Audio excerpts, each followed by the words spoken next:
We're going to look at how to work out power chords, and we're going to use Islands in the Sun as our study. Whenever we know there's a power chord, is because the chord's name, like D, would have a 5 written next to it. So D5 is actually D power chord. G5 would be G power chord. Now, the D5 finds itself first finger, fret 5, string 5. Then you can use, I'm going to come a bit closer now, your ring finger, fret 7, and your pinky also fret 7 underneath it. If you prefer, you may flatten your third finger, or you can flatten your fourth finger. So 3 ways to play it. Fingers 1, 3 and 4, only 1 and 3, only 1 and 4. And when you strum it, you're only strumming strings of 5, 4 and 3. In other words, the root note, the bass note, plus the 2 strings directly beneath it. So if I've got a D5, you can see I'm strumming from the 5th string and the 4th string and the 3rd. So that's what D5 power chord should sound like. Now, if you find the flattening of the fingers a bit of a challenge, you can just play 2 strings as well, and then you don't have to worry about flattening your pinky across it. So you could also just do that if you really wanted to. Okay. Now the next chord we're going to do is a G5. The note G finds itself 6th string, 3rd fret, and then the other fingers would either be over here on the 5th fret, again, or a flat finger 3rd, or a flat finger 4th. You got the choice. And remember, we also said you could also just do a shortcut of only 2 strings, but I'm going to do the strings 6, 5 and 4 for that. G5 should sound like this. Now for the rhythm for Islands in the Sun, I'm going to go back to the strumming.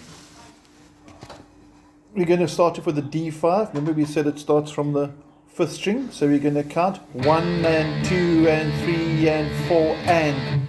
Don't forget the last and after the last 4th beat. And then I'm going to change at the top there to the G5, and I'm no longer going to strum from the 5th string, I'm going to strum from the 6th. 1 and 2 and 3 and 4 and. So if I zoom out now and I look at both left and right hand, I'll try and get it like that, there we go. And you're going to have D5 at fret 5, and it's going to sound something like this. I'm going to count in so you can play along with if you want to. 1 and 2 and 3 and 4 and 1 and 2 and 3 and 4 and 1, 2 and 3 and 4 and 1 and 2 and 3 and 4 and 1 and 2 and 3 and 4 and. Now the only reason why I'm putting these fingers down is to show you the fingers on the frets and strings. Normally I leave my fingers over here, so it's just to help you see them a bit better. Okay. The third line is going to have a C5. C5 is going to be at fret number 3, so if you're focusing more on the fretting hand, there's your C5. Looks a lot like the D5. There's D. C5 is simply 2 frets down, fret 3, fret 5. That's your C5.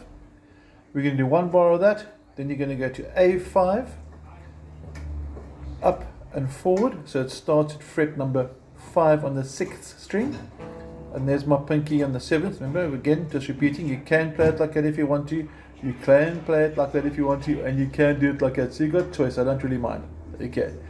And you finish it by going back to D5, which is underneath it. Okay, so let's go through the shapes from the beginning.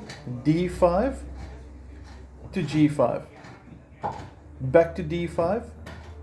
G5 again. That's the second line. C5, beginning of the third line. A5 and D5 to end it off. Now I'm going to play it through once. Again, going to focus on both left and right hand, strumming and fretting hand. And you can play along with if you want to. 1 and 2 and 3 and 4 and.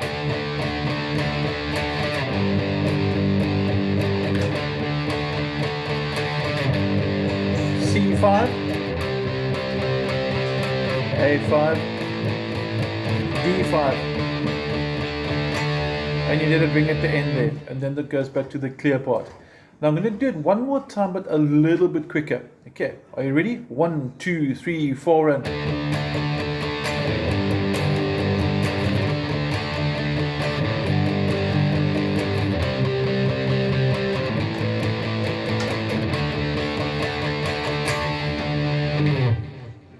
And that's the power chord section. I hope it helps. If you've got any questions, please feel welcome to drop me a WhatsApp. Thanks very much.